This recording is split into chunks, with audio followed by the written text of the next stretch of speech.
All right. What's up, everyone? I'm John. I'd like to welcome you to the third episode of the ESL VoD review with Omen by HP, designed to help you dominate the game. Now, of course, as ever, for all those game-dominating tips and tricks, I turn to my prestigious partner, the Furnmeister General.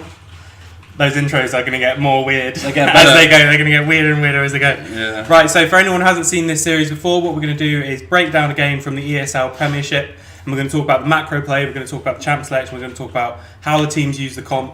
The idea being that if you're a coach or if you're part of a team or if you are an analyst or something like that, you can use this show to hopefully learn something about macro play in League of Legends. So the game we're going to break down is the ESL UK tiebreaker, which is Enclave versus Diabolus. Yeah. I didn't actually see this game. I know the result, obviously, but Pretty important one. yeah, I can't use the fact that I've seen it before to pretend like I know things this time. So Yeah. that might show up. And again, we haven't unfortunately sorted out a second overlay, which we will do. We're getting on it. Azir is the first ban coming out from Enclave. Just a powerful ban. Larson, obviously, a really, really strong mid laner. Such a powerful player to have on your team, and they play around him as such, don't they? Yeah, absolutely. Something that he's blind picked a lot of times as well, this split. Rakan may be a little bit of a weird one for some people from Diabolus. Whereas traditionally you always ban the Xayah out of Xayah Rakan duo because the Xayah is the better one on its own. Lots of teams actually do like to even have the answer of the high tier AD available in Rakan. For instance, if Enclave now blind Varus, they've still got the answer of the Xayah, whereas by banning that out. So that's something to talk about maybe. One of the things that people do a lot is they just try and ban out all the best picks. But if there's two top tier AD carries available, then it's fine on red side. You can just trade them off. And then you want to not remove everything on red side. In a dream world on red side, you leave three things open that are like super top tier. In different roles, and you get two of the three. So the last two bans coming out from Enclave are the Tristana and Sion. Tristana maybe as an answer to the Caitlyn ban. So we talked about the Varus and Xayah. It's something Smiley's defaulted to when the top tier ADs are banned, when he doesn't have a specific answer he wants to try. He seems super comfortable in that champion, so it doesn't really surprise me. And then the Sion one, I've seen Larson and Igloo both. So strong. Larson and Igloo have both been practicing it. I mean, I haven't seen Larson play it competitively, but I have seen him play some games on his main account. So, and that's one of the things, the sort of first steps I would say to learning how to do pick ban properly is that the first things you want to be looking to pick up are super powerful picks, picks that are hard to counter, and flex picks are super important as well. So just the fact that you can play Sion now mid and top and they're both viable makes it such a strong pick for red side. Yeah. So the first pick coming out from Enclave is the Olaf. To me, it's a little bit strange. I mean, they may have looked at Caedrel's champ pool and thought, actually, Olaf's fine into everything, or they may have a specific idea of a type of composition they want to run. I guess it's because Olaf, Sejuani, Skarner on this patch. Yeah. But this is 8.5. This is 8.5, and Olaf is good into both of those. Yeah. So, I mean, Sejuani's good, like a default good into everything, pretty much. She's been so strong for so long, but Olaf into Caedrel's champ pool, pretty good overall. And this might be one of the reasons why this is sort of starting to look much more like a prepared comp coming out from Enclave, with the Sivir and the Karma buffing up the Olaf as well. So they probably have an idea coming into this. Of what they want to do. It would be very, very strange without an idea of like a pre-practice comp that they would blind Sivir Karma. I mean, traditionally a very strong overall bot lane, but in this instance, Karma could well be a flex. We'll see a little bit later in the draft. But blind pick Sivir on this patch seems it's not hugely powerful for a lot of the game. I mean, Sivir's always strong when she hits 3 items, but there's a lot of downtime before that. So blind picking, that's a little bit strange. But your sort of only tactic in the lane is just constantly shove. Yeah, just shove and try to get 3 items as quickly as possible, really. But I mean, with this comp, you've already got like the makings of a death ball wherever that Karma goes, whether that's mid lane or support. The engage is going to be very linear. I'm surprised it's not more outright disengage from Diabolus, because I mean you can normally rely on Sejuani to an extent for a lot of your disengage, but against a comp like this with Sivir Spell Shield, Olaf ult, her disengage isn't going to be enough, and Tom Kench is very singular disengage, so they should pick up some more disengage. And we've got something that we didn't have last time, but we did mention briefly, this idea of sometimes you have mirror and sometimes you have sometimes you have match and sometimes you don't match in the first 3 picks. So we haven't got a match in the first 3 picks in terms of the roles that have been picked up, which allows 2 more AD carry bands to come out from Enclave, which is hopefully going to allow that Sivir. I don't think we'll see the Vayne. It's hopefully going to allow that Sivir a bit more safety. Vayne traditionally good into Sivir, always wins in the side lane if the side lane kind of situation where the AD carries are both contesting farm on the side lane ever exists. But when it's a best of 1, super important game. Best of 1, probably you'll play it off, and you haven't Vayne. played much Vayne in the week because you didn't expect this strategy. And that's another thing about like competitive drafts. I mean, something may be the best pick, but diabolus may not have played any Vayne for 2 months. Yeah. So is it actually the best and with pick? Vayne as a team is so different than with another AD carry. Right? Yeah, absolutely. Okay, so the Xayah is still left open. That's the thing. One of the reasons why you quite often see AD carries in either the super high priority ones or later on in the draft, because there's been 4 AD carry bands, you've still got one of the top tier. Yeah, I think that's about the best AD they could have gone here. I mean, Sivir traditionally used to be pretty good into Xayah because Spell Shield used to last longer than just one initial interaction, but Spell Shield's been changed in like recent times where it actually only blocks one singular spell now. So with the interaction with Xayah feathers, it actually only blocks one singular feather now, whereas it used to, because if they all used to pass through at the same time, it used to block all of them. Just 2 quick points that I want to do. I want to pause before we get, because we're sort of trying to catch up the whole time. So we see the support pick coming out from Enclave, which is the last pick you guys can see, which is just showing you again the power of these flex picks. Now I'm not saying that they definitely were going to have Karma mid, but these 2 bans are now pretty much they've just been nullified by the fact that there's a flex pick. And even on blue side we've seen the power of these flexes. Yeah, early flexes on blue side are always good. I mean, you normally get less out of a flex pick generally on blue side than you do red side. Yeah, because it has to be decided before the end. Yeah, they've effectively removed the whole second bound phase, like you said, from diabolus, and just trying to give them actually some good matchups. I mean, the bans are a little bit strange. I mean, I'm not such a big fan in this instance when they see the Olaf Sivir Karma of actually taking the Rise, even though the Rise is actually a really strong, powerful pick. No escapes, right? I think you need to play more team rotation, and that Anivia there would have actually been a really nice pick.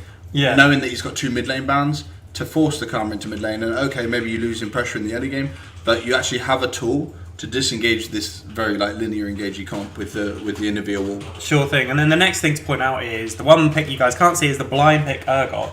Now that's a special, a Kerberos special kind of pick, isn't it? I mean, we have seen Urgot a bit, but he does love to play these like slightly off meta champions, especially when picking blind, right? The criticism of Kerberos generally as a player has been that he's always been a red side player and has always struggled to play blue side because when he is forced to blind pick his top laner, he's in a situation where he doesn't have many blind picks available in his champ pool. The only one traditionally he had was Cho'Gath. In this instance, it's not banned, so I'm a little bit surprised that they don't go for the Cho'Gath. I mean, he's played a lot of Cho'Gath this split as well, and it's his best blind pickable champion by a mile, but he has strayed a little bit away from that at times. We've seen him blind pick Warwick, we've seen him blind pick the Urgot here, but I guess it's comfort more than anything. Okay, I mean Urgot running at you with the Sivir Karma is also quite useful, right? So even though he is ranged, he's so short ranged. I mean, Cho'Gath's good for that as well. Closing the gap for sure, but then equally Cho'Gath is exactly the same, right? But a better front line. So I'm not sure. I'm not sure what the thinking there was. Perhaps they felt that Igloo's the weaker player and they didn't want to just relegate Kerberos to a tank versus tank matchup, and they would rather him try and get an advantage in the lane. So that's what he it's a bit of a meme, obviously, at this point. But with these Sivir comps, is it really as simple as you group up and they're done? Or Dunzo, perhaps? Kind of. They're just looking to, basically just looking to teamfight. Looking to run at you and teamfight. There's a lot of downtime where they can run at you and not actually do any damage to you. So, with regards to diabolus and the way they think about that, there's a power trough there.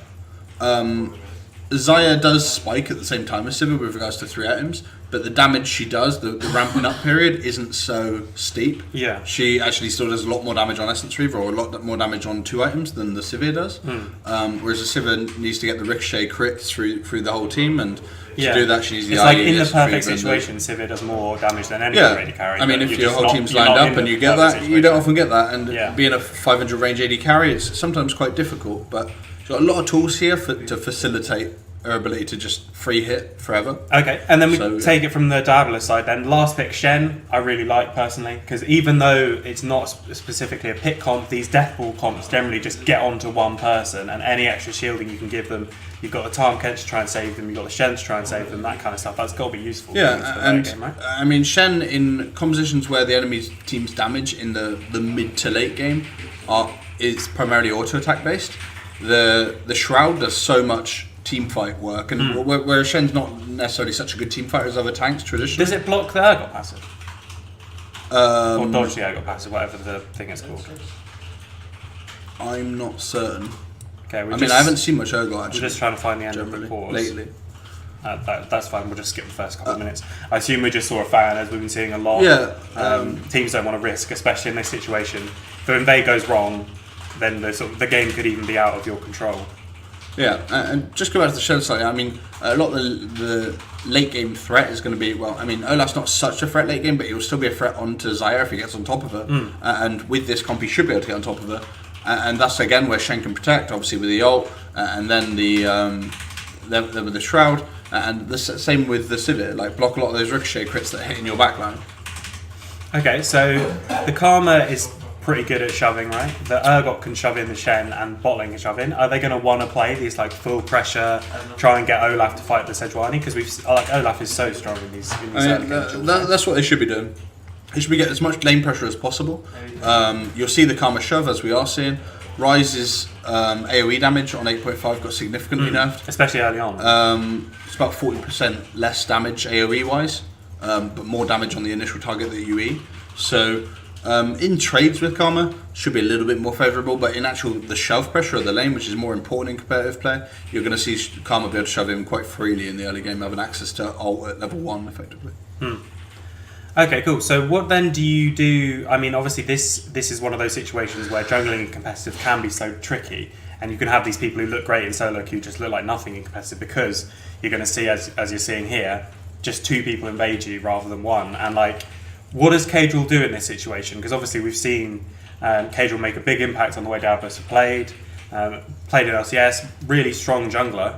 But he's playing versus all his lanes should be getting shoved in, and he should be getting invaded. Yeah. Is there anything you can do as a Sejuani, or do you just pick up farm whenever you can? He needs to just trade off what he can get in the early game. Okay. So he needs a lot of defensive vision from his laners when they have shove, or when the opposing laner's back, or at any point like that. Any time free time they have, they need to be warding defensively, like Glue is trying to do here before he bumped into Olaf. And what I would expect, although Cadril's not doing it here, what I would expect at that point when you see the Olaf topside is actually just to counter invade and take Olaf's codes there. So you just take the opposite side of the map to Olaf, and if Olaf invades you, you actually don't try and fight him. You know you can't fight him at this point of the game, especially with the lane pressure they have. So you just play in the areas where Olaf's not, and just collect and that's the same theory as what we've talked about several times in terms of like, as a team, if they push topside, or if they swap to top or whatever, and you don't want to fight them as a team, don't just defend the tower until it goes down. Just do the mirror. So you can't fight this Olaf 1v1, so you want to take any opportunity you can. You just trade off the 2 sides of the map, basically. You say, okay, Olaf wants this, I'm going to get his bot side because he can't be in 2 places at once, right? So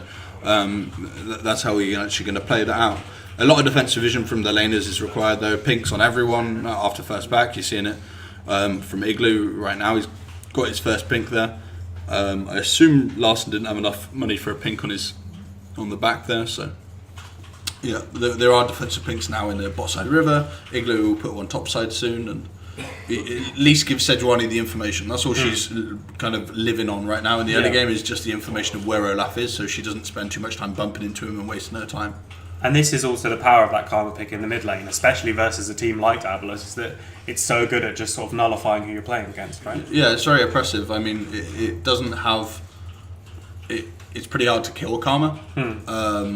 She's very, very slippery, heals a lot. is able to put a shove and be quite mobile for a champion that doesn't have any built-in dashes or kind of blinks. So it's quite an impressive early game, super early game pick. I mean, damage-wise, it falls off quite significantly unless you get a significant lead. Yeah. And Larsen's actually done a really good job. With both using TP and Larsen still being 11 CS up. I mean, I think there is a way of crashing to Karma, but but still, especially we've seen him on the minimap pretty much constantly being shoved in, and he's still farming significantly better than Karma. So Larsen did a really good job. So at this stage, then Diabolus's plan is pretty much to, as Cadril is doing, just get as much as you can get and sort of wait. I think in this game, Diabolus do want to open up the map. What I mean by that is they want to take the first tower or be happier when the situation is not just a straight lane phase. Yeah. And you have this kind of 1-3-1 lane assignment with Ryze and Shen in the side lanes, which both have, well, Ryze are semi-global and Shen are full global, alongside the Tarm Kench. So the Tarm Kench can always collapse on these long side lanes once the tower is down. Equally, the Ryze and Shen can collapse on the mid lane if they're 3-man mid lane while they have some kind of pressure in the side lane. Wait, I'm just going to jump back and watch that. Yeah, that's fine. Did not expect that to go that well, so I was like, just going to let it play. So it's just this is just a sort of opportunist gank where it's like not something that's specifically planned, but Ryze goes in for a little bit too aggressive trade when Olaf just happens to be there. Yeah. They have it warded though. They know it's there. There's a ward on Raves. Yeah, let's see how this works then. We don't get to see it, unfortunately, because I think this is just directed camera. Right.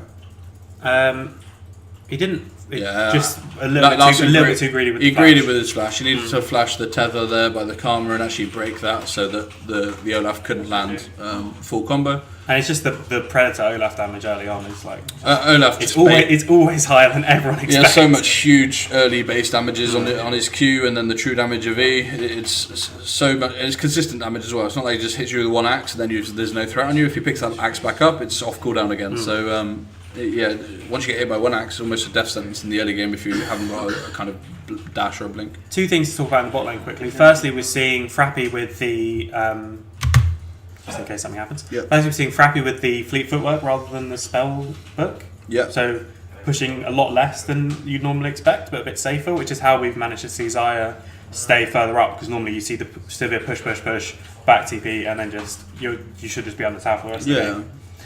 The other thing then, as well, is this Alistar into Tarm as the interaction we've just seen. I think I'm about to ask you a question which I think is about to look a bit silly, but isn't that just like a really tough matchup to play? Because Tarm's just going to eat the AD carry every time you combo him, and then like there we just see it's really easy for Shogun to end up on the bad end of these trades, because he goes in, his combo gets nullified, and then on the way back out he just takes loads of damage. Yeah, I mean, the only way you really trade proactively in this lane is if you hit double combo or you get the Tarm, so that you trade it onto the Tarm and you don't actually take the. In a dream world, you hit double knock up, and then obviously you're not taking damage in the return. Yeah. Severe huge base damage on Q, so can hit both targets with both Q and W, so can return a lot of damage, and then that's where the aftershock comes in. That's the big part of aftershock on Alistair, is that you now have this period where you have huge increased resistances. If you look in the bottom corner there, he's got like 137 armor because the aftershock's procced and won't actually take that much return damage from the Xayah. Cool. Because of that. I think though with the trade on this, the W might be on cooldown. I'm not sure. Oh no, okay. Okay. So that's why so we see them down some of the spells, trading Flash Ignite for just the heal coming up from Hermione. Yeah. And then, what do you think about this fleet footwork compared to Spellbook on something like Sivir? We traditionally saw Spellbook Sivir like in the first place as a kind of pseudo counter to Ezreal, who wants to back so regularly and early in the game because of tier, and you could back just as he wanted to back, TP back in with double longsword because you're going Essence Reaver and you don't need to wait for a BF necessarily. And although it's not the nicest buy increment, it's 20 AD more than Ezreal's got, and he doesn't even get to back for his tier, and you can delay the tier as much as possible and delay Ezreal's power spikes. The premise is kind of similar when you go Spellbook in any lane, is that you just get more free back timings off, and are able to keep people from not finding a good back timing. But in this instance, Sivir and Xayah, their the same paths are very much the same. So unless the matchup's really tough support-wise, so if for instance Xayah had a really high pressure range support with her and was pushing the Sivir in, and Sivir was going to struggle to recall, so then she could recall even when the wave's pushing into her TP back.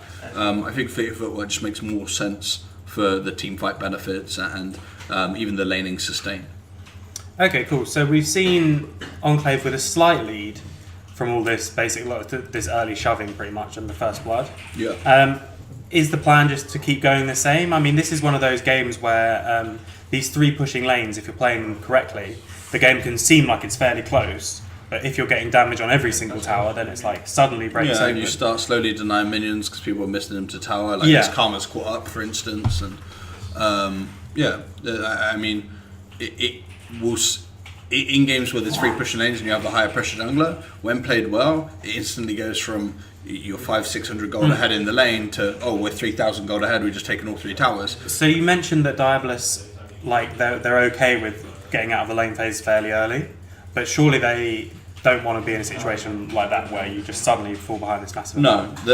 What do they need to change in terms of how they're playing at the moment, or if anything? Okay, I guess so this is a good just as you were talking about it, they need to make some kind of move like this where, I don't agree. I mean, I'm not. This is again back to the same point. I really like this I keep saying it every single time. Kill should be the result, like the byproduct of a macro play. So absolutely. If you're trying to get the dragon, you get the Olaf low and he flashes away. You got the dragon. Well done. And if you kill him, it's a byproduct. Objectively, there, as soon as Olaf flashes away and uses ultimate, you don't actually need to do much more. You're happy with Olaf being in base and you getting control of the bot side jungle, because the next play you've set up is going to be, we're moving through that jungle where we got the vision. And this is an 8.5 Cloud Drake as well. Yeah, so we're putting some pressure on the Sivir. We're going to take first tower, because that should be their prime kind of idea around an objective in this early game. Okay. Because they want to open up, they don't want to be in this area. So if they chunk out the Olaf in that situation, you're saying they shouldn't go for dragon, they should go for pushing the tower instead, even though it's this in-combat Cloud Drake? I mean, probably initially they just do the Drake. They just move their bot lane up and do the Drake.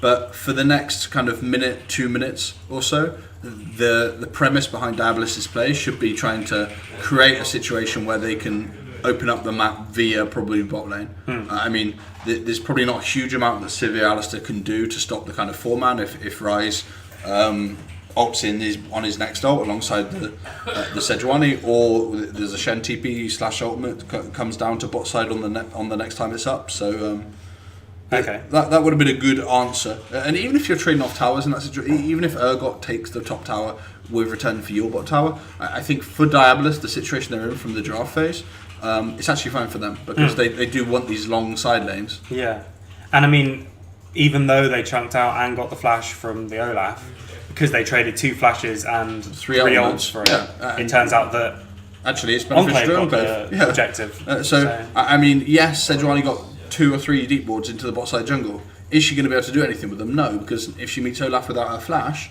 she loses anyway. So unless that got a significant amount of pressure for lasting in this mid lane, really they don't get much benefit out of that play. Okay, there's something to point out for people who haven't seen that much mid Karma. Normally you don't go like this massive AP build that we used to see a couple of seasons ago, do you? No. Is this the standard thing, the Athene's coming out? Yeah, more often you go this kind of supportive based shield that you just realise your damage is going to fall off in the later game, and the things that scale best with the AP are actually your shield and your mantra shields later in the game. In the lane phase, you use a lot of mantra Qs for lane pressure. Yeah. Once it comes to the mid to late game team fights, you're using mantra E and having the huge AoE team shield. So that's the highest base shield in the game, by the way, that's non-ultimate as well. Karma E. So really, really powerful team fight tool later in the game, and that scales very well with AP. So you'll normally see like Athene's Arden and then like Deathcap. I have even seen, especially in LPL, where they're a little bit wacky sometimes, I've seen some even more supportive builds like Zeke's, like incorporating Zeke's into the early items, which again, really nice. Few things to talk about. So they pop the Rift Herald top just to break this first tower, and they don't need to. Normally we see the first tower go down and then like swaps and stuff happen, but Enclave don't really need to do anything with that swaps, do they? Yeah, I mean, they're Actually, it looks like both bot towers are about equal, but they've sort of still got a pressure bot lane, don't they? I mean, Civ is just going to gradually push more and more. The Herald going there is a really rough one for diabolus, like the Herald being taken uncontested and then being used topside, because normally in that situation where Olaf puts pressure top and Shen just backs off the tower and takes tower, Sejuani Rise would start to move towards bot side and Sivir and Alice would be forced away from the tower. But because you know you're going to lose so much if you don't attend to the Herald, it kind of forces you not to be able to do that. And also Olaf just popped it in lane and started instantly running bot, because it's like Kerberos can just watch this hit the tower and then I can be there to defend bot and stuff. So absolutely. And this is the importance of getting, like, focusing on objectives. That was quite. We'll go back and watch the setup for this as well, but seems to be quite well orchestrated from Diabolus. Not Diabolus, Enclave. Enclave, yeah. Okay, we'll jump back again and see that. But this is the advantage, right? So this is one thing that I want to point out that I've seen a lot of teams do, is that let's say you're in this situation where you've got these 3 pushing lanes and you've been pushing for 10 minutes and no objectives are going down or anything like that. That doesn't necessarily mean that you need to change what you're doing. No. If you just keep doing the same thing, if it's still the correct play to do, you need to reassess maybe. But if it's still the correct play to do, you just keep up this pressure and eventually things will yield. So eventually you find a time to get the free Rift Herald, because mid and top were pushing at the same time, and then you use that to start breaking out the base. And then this is just the one thing that they should be aware of is that if they do feel like they have the earlier game comp, they should be trying to force everything off the map while they're stronger. So using that kind of power spike or the curve to their advantage, like they did with the Herald, like they're about to do with this Drake. This was an overzealous kind of invade into the bot side by Rise Sejuani, thinking that they're stronger than they are. Karma was well aware and moved quickly, and in the 2v2, I mean, Olaf and Karma at this point in the game just win, just straight off win. Rod of Ages in effect by Rise. Scales much better with Rise because he scales so well with mana, but normally not really a gold efficient item until you're at about 8 stacks. So again, a ramping up item, whereas the Athene's immediate takes effect and your shields are immediately buffed, and so on and so forth. Probably going to get this bot tower as well. So it all just comes from that one. Like Diabolus have been playing this early game pretty well, I think, in my opinion, up until this one point where they got a bit too confident, I guess. They played fairly defensive. I think they defend the tower. Yeah, for now. But it's still just burning more objectives, burning TP, and then now they're so forceful for kills here. When, I mean, they shouldn't actually be getting much out of this. Like, they invested Shen TP, Shen ult, Sejuani ult. And they've got a kill. A singular kill. Yeah, I mean the gold value in itself of those ultimates, in raw tools wise, is more than the actual kill value, unless they get a huge amount out of this. I mean, I'm not sure that. I was just thinking about the back timers of Enclave there, because both bot and mid backed at exactly the same time, leaving 2 lanes of pressure and allowing Diabolus to freely move in the bot side jungle. Yeah, so you think you should stagger those up more? Or? Yeah, I mean, I'd have to look back at exactly how like low HP or the situations that they were in, but they're actually now going to lose this time. We can do that. We have the ability to look back. Technology, yeah. So, yeah, I mean, Frappy's out of mana, but he's okay, especially when he uses spell shield like that. Karma's actually fine as well. So, I mean, Karma should be getting the next mid prior on this wave, with a ward on bot side, knowing that actually then Rise has to show mid, whereas Rise gets to mid prior without, and Karma will lose away for this unless she TPs, and Sivir backed at the same time. I think they could have actually stayed a little bit longer. Does Karma want to head bot here, or is it because they just don't know where the pressure's going to come in? Because it's like Kadril and Igloo could just push mid instead, and then it's 3v0. I mean, yeah, Karma could have headed bot. I mean, Sivir would have been calling that she was going bot anyway, so perhaps she didn't think at the time they needed 4 people. But because of how long it takes Sivir to get here and how much zoned off they are, yeah. So that's just something to always consider. Like, don't just back because you want to back. No, check. Yeah, I mean, yeah. In solo queue, you back when you want an item, but that's not necessarily always the case in competitive. You may just need to hold on for 10 seconds and try and keep 4 people on the map at once, rather than having a situation where you're backing and 2 of you want an item at the same time. You actually leave the map very open for teams who don't have prio, which Rise and Xayah don't necessarily. to be completely free to move as they wish. And the Rise will just get back to the mid lane, so you Yeah, don't even get damage. Doesn't on even the lose tower. anything. Yeah, absolutely. And that's, again, as we talked about like several times, it's these small decisions that can domino into something, which then leads you to the objective, doesn't it? Yeah, for sure. And we kind of saw that with Enclave, like we were saying about how games when you have a lot of prio can, one little mistake all of a sudden opens up a map and you have a 3k gold lead. They got like 2.5 or 2.3k gold lead now, which is quite significant this one. Went back too much, went forward a lot too much.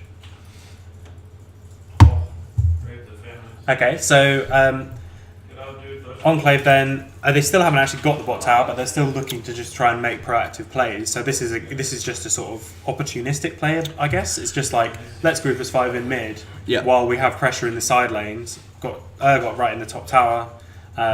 So if Shen ults away, we're going to get the tower. Is it literally nothing more than that, do you think? Or? I mean, what I'd like to see more from Urgot is not just to be stood there trying to poke the Shen under tower. I'd like him to actually move down to facilitate this play and go, okay, well, if you want to defend this, you're going to have to Shen ult. And Urgot's already there, so even if Shen ults, it only creates a even numbers situation. Okay, let's just jump back again because I still somehow missed that.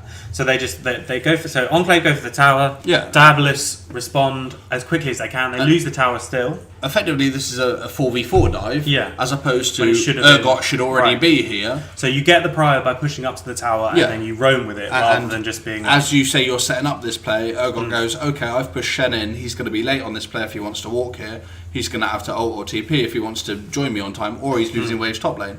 Either situation is good, but this ends up in actual, because I mean Urgot's contribution to that play was literally zero. Yeah, he was there too late. And even if he doesn't roam the whole way down, it's what we talked about in the first episode. He pushes in and then just drops into Fog of War. Yeah, perhaps they actually respect, because they go, Urgot's behind you, this is going to be a 5v4 dive, we should lose this. So they go, okay, let's back off, and they give up the tower rather than. I mean, Enclave still got their objective. So maybe it's a bit over us to say that's a bad thing. Yeah, but they could have been much cleaner on that. They could have got that for free. Yeah, and it's nothing. just about moving. It's about understanding the pressure on the map, and again, that's the difference between solo queue and competitive, right? Because in solo queue, if you're the split pusher, you probably just push up and you keep. Yeah, you're trusting on trying to win through the side lane rather than winning through the pressure you've got. Realistically, this Shen should be able, to an extent, with the Titanic Hydra to like fend off a lot of what Urgot wants to do. It's not like Urgot's going to really die very much or anything.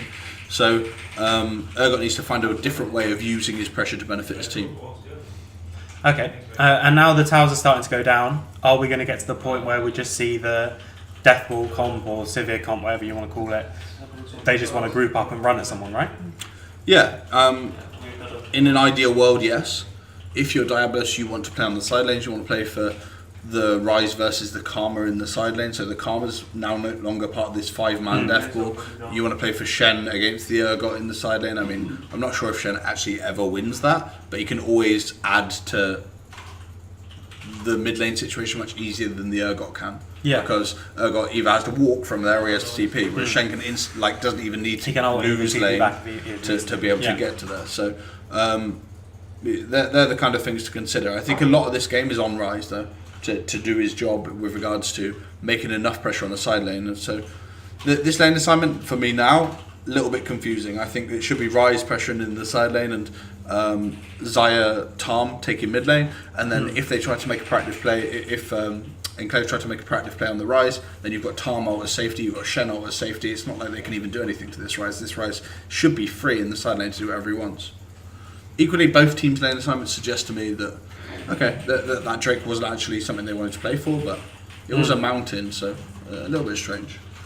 Okay, let's jump back again to see the setup for this play, because it was sort of going a little bit too far. So, how then are both teams setting up, and are they both looking to fight this in a sort of weird way? Yeah, I mean, the lane assignments are set up to play around the top side of the map with both bot lanes top.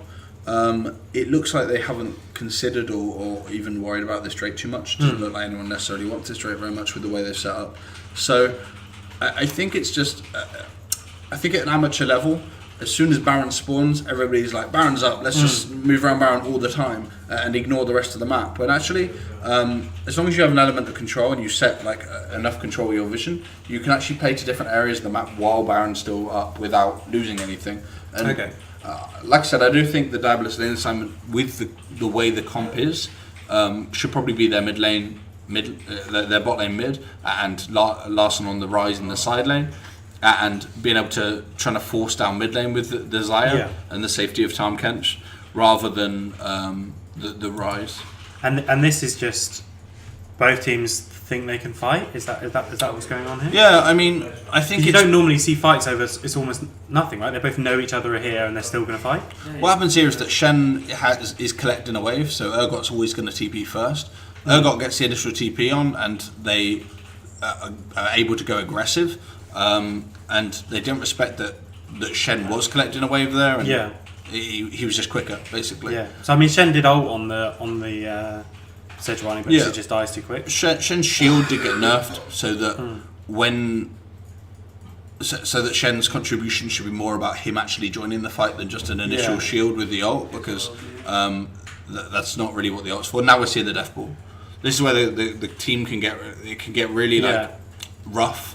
For Diabolus' comp, when they're able to be 5, really, really hard. So, and that's where something like an Anivia would have been. Because perfect, you can just wall off, and I mean, the engage. You can't stop this engage from Olaf. When he has ultimate, there is no CC that stops it. Only terrain, and something like an Anivia. Really, really good. Again, that's partially probably why the Azir was banned too, because that wall is physical terrain now, and it becomes quite difficult to control that. So.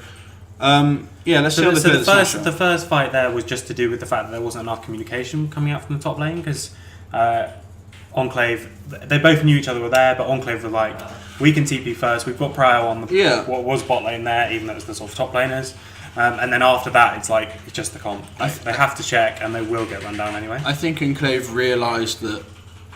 And again, they didn't use the Sivir last time. This is it. This is exactly what happened. This will happen over and over again now. Because they've been able to group, at this point the game should be really, really rough for Diabolus. Because they have such side lane prio, they're able to set up these side waves, and they're able to group as 5. As soon as they're able to group as 5 freely without losing anything in their side lanes, then they're in a situation where their comp, it just works. I mean, and they're to all credit to them, they're playing their comp really, really well. Yeah, I mean, I'm absolutely sure they've practiced this, and Diabolus has probably not practiced against anything like this. So there's multiple sides of it being very beneficial. So Diabolus are still going in to stop them on the Baron. They keep losing a kill here, a kill there. Yeah. Is it worth it at this point? So that one probably was, right? Where one person dies, Shen dies to stop them doing Baron.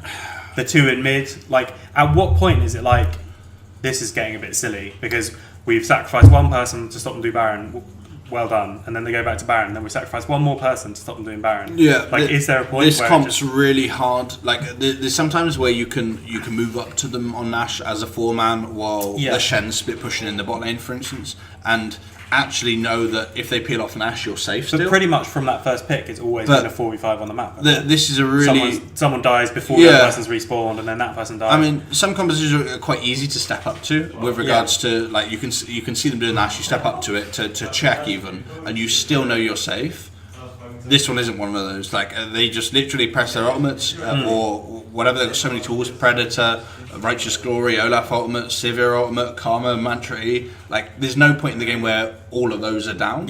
So there's always a tool to get onto you, and they will always endlessly be able to just chase you down. So what Diabolus needs to do with regards to controlling this Nash is find a way where they can place wards that allow them to have vision of the Nash without actually having to face check. One very common ward, I don't know if we'll see it in this game, is it's a common ward now. It used to be unswept all the time, but just the top side of the pit against the wall on the outside of the pit. I'll show it next time. It stops any pink that's put in the pit from being seen. So it's this one here. Yeah, it's just there. It's like there's a slight dip in the wall and you put it there, and then the pink here actually doesn't allow. That one doesn't, even here it doesn't see it. It doesn't see the ward, and you can see if people are doing the Nash. So stuff like that is a really good tools for diabolus to be able to go, okay, well, we know and we don't have to face check. Shen, keep pushing bot. You don't need to TP in yet. So, especially with that Mountain Drake, Enclave basically needs to just keep doing the same thing they've been doing, right? Yeah. They just baiting Baron, grouping up, running at them. It's all on diabolus to find the answer. What is the answer to this? Because I mean, this is why, like, obviously, it's like I said at the beginning, it is a meme, but like, it does kind of feel like severe comps just group up and run at you, and that's all they need to do, and it's like really difficult to play against. But to play as, you just... Yeah, I mean... So what is it that Diabolus can do? At this point, with the 4k gold deficit and Sivir hitting spike soon, it's a little bit tough. I don't think Diabolus' control of Dash has been good enough to not let them get caught out regularly. Like, there's been many situations where they've had to face check, so to me, they're already played it wrong. Yeah. You know what I mean? If they're having to step within... the Sivir Olaf ult range of Diabolus to check this Nash, they haven't really considered the tools that they've got. I mean, they've got double. They had double Skryzel. No, not Skryzel. Skryzel. Farsight ult. Yeah, The blue one. The blue trinket. Blue one. Double blue trinket. Yeah. And colours are easy. I mean, these tools are used for that purpose, where you don't have to face check. So they need to find that meta, and they've done nothing in this side lane with the Ryze at all. Like, there's not been one instance where Ryze has found himself in a side lane with the Karma. It's getting a bit far away from when they actually got Baron. But I was just going to say that Baron play is just, it looked too easy, and yeah, it probably was, but it's not just that in isolation, is it? So it's the fact that they keep checking and dying, and so they checked a bit too slowly, and they just lost it. And that Mountain comes in for that as well. Yeah, it's quite a quick Baron from this team. I really like the Enclave draft. Like you say, maybe absolutely, Shogath would have been a bit more standard in the top lane. And I mean, lane, I don't think it's the best composition in the world, but I think it's one that they have obviously put time into and effort into practicing, whereas. Diabolus it's not a standard composition. I mean, the champions are pretty standard, but playing something against something like that where you haven't practiced for it just catches you off guard. In a best of one, really, really tough. Again, going back to the kind of format, I'm not a big advocate for a tiebreaker being best of one, because there's so much hanging on something like this. But credit to Enclave for having credit to Enclave for going, okay, we're going to prepare something to beat. I don't think we've seen a death ball comp from them before. I don't think we've seen one in the Prem at all. Yeah, actually. So suddenly bringing that out, I mean, that's so yeah, I mean, you could argue it's taking advantage of the format, but that's the format that everyone knew it was going to be. So. And it's technically better prep by Enclave. But I do still think that Diabolus have been a bit sloppy. They haven't made anything of their side lane pressure at all. This Ryze has actually done nothing. Urgot's doing a lot of damage at this point. Urgot at this point, when he's got double percentage pen items versus tanks, does so much damage, like unbelievable damage. This Sivir is not as scary as she's going to be, which is actually really scary, because she's already doing a lot of damage. But if she gets that IE, she cuts through your whole team. Yeah. And that's facilitated by the Urgot as well. When you're they are like 5k down, but when you are this far down, is what is it that Diabolus have to do here?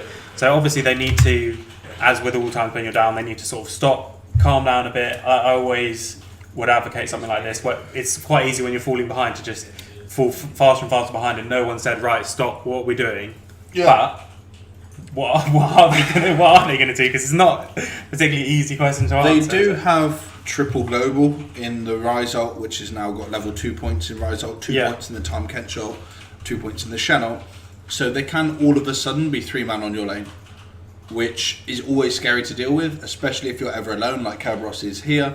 Quite a good time to stop, really, because instantly there could be Ryze here, where, as we see in this case, he ran in because he doesn't have ultimate. But then Tom Kench ult the Xayah in or whatever, pick Kerberos, then look to force as 4v5 and hope he didn't lose too much in the investment for the Urgot, or try and do it when you've already cleared the waves mid or whatever. So if you clear out that wave mid, move into the topside jungle, potentially get onto that and try and pry on any of Enclave's mistakes. Okay. Something that Enclave have been guilty of in past games this split is that, okay, this is what just what we're talking about, yeah. and that's the type of play that they should be making. Tom Kench was looking for it. But again, they did it when there's waves about to crash. They've got Nash, and he's gone really way too tough, far. and now Tom Kent had to flush out himself. So again, execution's off.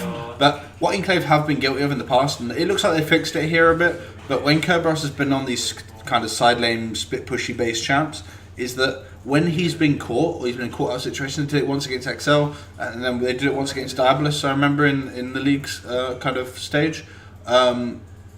Kerberos has been caught, then they, rather than actually just push like they did there on the mid lane, they would actually rotate to Kerberos, try to help Kerberos, find themselves that Kerberos already died by the time they get there and opt into like a 4v5 at that point. They lose a 4v5, then they lose some objectives and the game kind of is pulled away from them. So I think Riv calls it. Like I think I can probably help them there. If they're in that situation where they've worked on that and got through that, then all credit to them, absolutely. Okay, so this is obviously, well not obviously, this is always the harder part of the game when you're playing these sort of like Deathball style comps. When they have broken the base now because of that collapse being maybe slightly mistimed. But now you're sort of getting to the point where it's like they can now fight you always under tower. It's hard to make it a mismatched in terms of numbers. So what do Enclave have to do? Do they just keep doing the exact same thing and they'll eventually break everything just because of their gold lead? Yeah, Enclave now need to just utilise the inhib being down with the super minions and use the super minions as a sixth man essentially. So the super minions will press by themselves. As you see, Larson and Cage will clearing them out. The tower's free, and then you just literally play off those waves to secure side lanes. Mm-hmm. It's going to be harder to break the base without Baron, though, right? Much harder. Zaya's wave clear, especially. Okay, in this instance, she actually went for the rapid fire cannon to try and maximise the range. She's away from the Olaf and the Urgot, but if she had the static Shiv there, much more difficult. But even so, her wave clear is quite significant.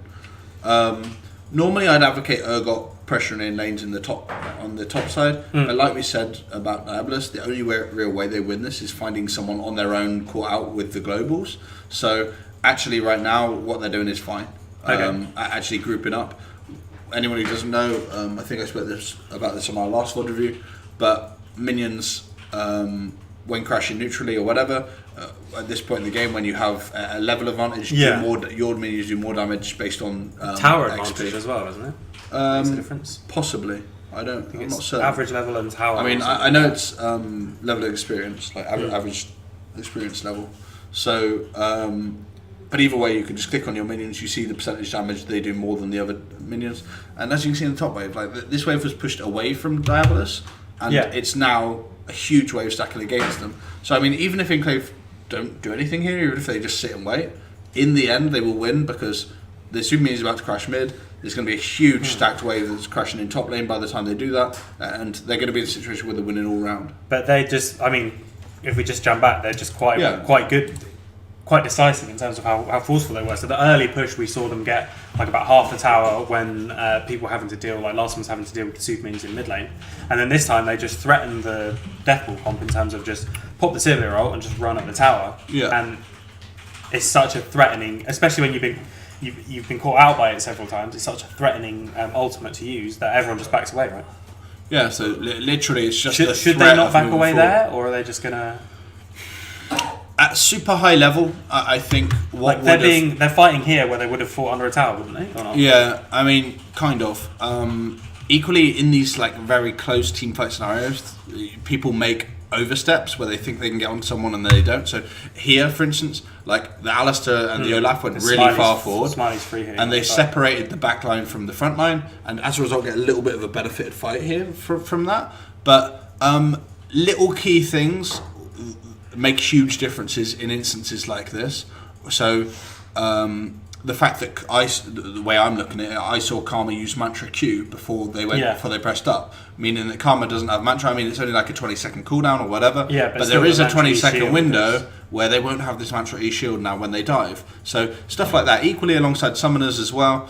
Does Sylvia have flash? Does she have heal? Who doesn't have flash? Who has heal? Who are we going on with the dive? So those type of like micro decision making is what really separates that being played super well. And even after playing that fight really well and capitalising on the overstep from Enclave, Diabolus get a 2 for 2. And even that Rise ult I thought was going to go absolutely really in their favour, but still goes 2 for 2. So what? I mean, they're starting to scale up now. They've got these globals. Do they try and just? I mean, they've got to wait for the inhibitor to come up, but then they try and get out of their base and try and utilize this global pressure. Because equally, yes, it's easier to defend in your own base, but a global from one side of your base to the other side of your base is not. Yeah, it's not like as less impressive. use. Yeah, for sure. I mean, when these inhibs are down, it's really hard for diabolus to make anything proactive work because the way their comp works is they're investing multiple resources to kill a small resource, and then by killing that small resource, they now know that they can group as 5 and win 4v5. But if they're investing multiple resources to one area of the map while inhibs are down, even if they get the pick or whatever, they're then going back to defend super minions and not using the time where they're 5v4. Yeah. So it's really tough while the inhibs are down for diabolus to really make it proactive. So I'm sure we should really see them either playing on the mid lane where the super minions are so they can clear them out further up the map, then looking for a pick on the side lane, or actually just stalling out until the inhibs back up before they make anything happen proactively. I don't quite remember the inhib timer. I feel like it's coming up fairly soon. There we go. There you go. Well done, John. We got that perfect. But I was going to say, so we've got Baron on the map again. What's to stop Enclave just doing what they're going to do, I assume now? Group up, start it, when they come, run at them. Like, how do you... This is one of those things where it's like, they keep doing the same thing over and over again, but it's like, what do you do to stop that? Because that, you've got no answer, and it's not really... I mean, it's basically just because of the gold lead, right? Yeah, and because diabolus have been pushing their base the last 5 minutes, they haven't had a chance to set up. They haven't had a situation where they could place this ward that we spoke about, or they could get the scuttle or anything to buy them time to allow them to set back up for the game, to push out these side waves like this top wave, for instance, and this bot wave. Actually, they've not been able to set up for anything like this. So realistically, this is enclaves. This, I mean, like I said, I haven't seen this, so I don't know which way it goes. But this should never happen, should it? No. Enclave have so much control on this map. This should never come down to a 50-50. No, I mean... So do we want to maybe go back and there must have been points where they've got to just decide... Yeah. You can't be in a situation where it's 50-50. Because if you get this Baron, then it's like, sure, you can win the game, but you're going to win the game like 80% chance anyway. Whereas if diabolus get this Baron, they can come back into the game all in one go. The thing is here that Enclave are too greedy. They are happy with Urgot being in the side lane and taking the tower, taking the inhib, because they think Shen can't stop him. But they also want the Baron at the same time, whereas they can't go for both. Yeah, they either just back away. They either just peel off the Nash and let it reset, and then threaten if anyone goes to deal with the Urgot, they threaten the Nash. If or if Urgot isn't going to get enough leeway in the side lane or whatever, they bring the Urgot to them and they do the death ball and they kill them and then they take the Nash. Yeah. So, but they can never do both. And again, there's something that a lot But they of can also teams just at this level do do. the death ball here, right? Surely they can just run at them at this point. Technically, yes. I mean, I think it's a little bit risky to just hope that you win 4v4 after the... Yeah, it's 4v4 plus Shen ult, isn't it? Yeah, but I mean, a cancelled Shen ult by Urgot, so it's purely the shield, and then, I mean, you guarantee losing inhib anyway. So and if a big ward of minions come in, maybe even the base. So watch that out, and it's important to note again. However, this Baron goes down, this is a misplay from. It got way too low, 272 HP, I think. But even just being in a place where it's 50-50. At any time where both junglers can smite the Baron and it goes over, it is a bad situation for whichever team that's controlling it. Yeah, because you've done it wrong in that sense. So. Oh, I thought it was going to get away from both globals there. Yeah, and the Olaf does fall off damage-wise. They're going to lose Elder for this, aren't they, as well, maybe? Oh no, it's not up. Up 2 minutes. That'd be why. Probably depends on when obviously it doesn't spawn until after 35, but still 6 minutes from the previous Drake. So really, what we should have seen Enclave do there is let Urgot take the inhib, let him back away, and then just group up as 5. And then Urgot join you if they come to contest 5v5. You don't even need to do the Nash at that point. Even if they can, you just let the super minions end the game for you in bot lane. So when Shen's back dealing with the super minions, he doesn't want to TP or ult away from the super minions, or the super minions hit his Nexus towers. So you just wait for those super minions. You just take the very small advantages that add up to a minimal risk in you losing the game in any way. And that's, I mean, you know, people mock the sort of ending it tutorial style or something like that, but especially in a game like this. Yes, it's probably turned out okay. It turned out fine.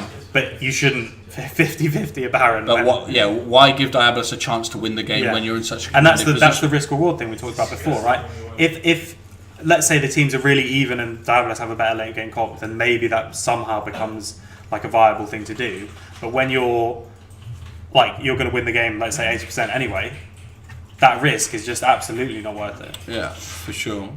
And in high tense pressure games like this, decision making can get very tense. A lot of people shouting certain things that they think is best, and you're making very small split second decisions that can turn the game around massively. So I don't blame any kind of. I can absolutely see where it comes from and why it is, but equally you need to try and this just is learn from the experience. This is the whole point of this series is that it's not about the players. It's just from a objective standpoint, that is an incorrect macro play, despite the fact that they got back. Yeah, well, whatever way you look at it, there is a better way of doing it. They're probably going to close out the game with this banner of Command Minion, maybe, but it's still... Which potentially could have never even happened because Sejuani could have the Nash, and the rest is kind of history, but... And this is just, it's the gold lead, and it's... The gold lead, the Nash buff... And the severe crits at this point just bounce around. Nash buff scales with time now. It's not a straight Nash buff anymore, so the later on in the game... Past 35 minutes, it's 80 AP and 80 Yeah, so like it's a lot, a 20-minute Nash gives you a lot, significantly less AD and AP now than the later game Nash, and obviously these banner command minions are still very powerful in this patch. So, we should see this close out now. I'd be very surprised if Enclave couldn't just walk in with a free base of minions. Apart from that last decision, this has been a very well played death ball comp from Enclave, right? I think Enclave win it off the idea, to be honest. I think they had a bit good cheesy, prep. But it's a strategy. The actual term by definition for meta is most effective tactic available, and although in the meta of League of Legends sense, maybe that's not actually this. For this situation, the most effective tactic available might have actually been this for Enclave, and it worked very well, and it was effective. So I think that I think the idea was very good. The execution was less good, but still very good. Yeah, there was a few mistakes, but in general, not excellent. So 75% or something like that. 3/4 of the play was pretty spot on. They understood the comp, whereas Diabolus didn't really know what to do. And this is one of those comps which I would say, if you're first coming together as a team, especially if you've not got team experience before, maybe we're talking like a diamond team and not like a challenge team like these teams. This is one of those comps which is really both rewarding and also quite useful, I think, to sort of bring into your arsenal, because it is just everyone, you just pick a time to go and you all go at the same time, and it's that can quite often bring up the team cohesion a lot as well. Yeah, and there's a couple of ways to look at stuff like this, because some coaches draft without a specific composition in mind, but they draft powerful meta picks, and then however they mesh is based on the player's understanding of the champions and how those champions work. Yeah. Whereas something like Enclave here, this is your comp, this is how it works in this specific scenario, but that information can often not translate into future games so well, apart from if you're doing the same thing over and over again, which gets very easily readable. So in the long run, perhaps Diabolus' strategy is better, but when you've got to win a best of one to get instantly through to playoffs.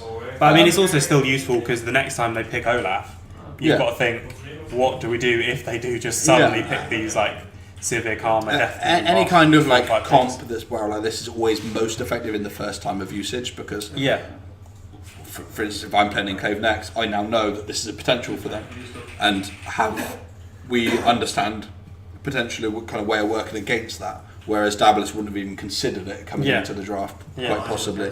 So then they're in a situation where there's no coaching between when the draft is done and when the game is over. So they draw on whatever knowledge they've got of how that works to be able to deal with that, and if they don't come up with the answers quick enough, game's over in a blink of an eye. Cool. Alright, I think that's a good time to end then. Thanks very much for watching our VoD review. This once again is brought to you with Omen by HP. These come up every week, so stick around and we'll be doing more as the weeks go on. Thanks very much for watching.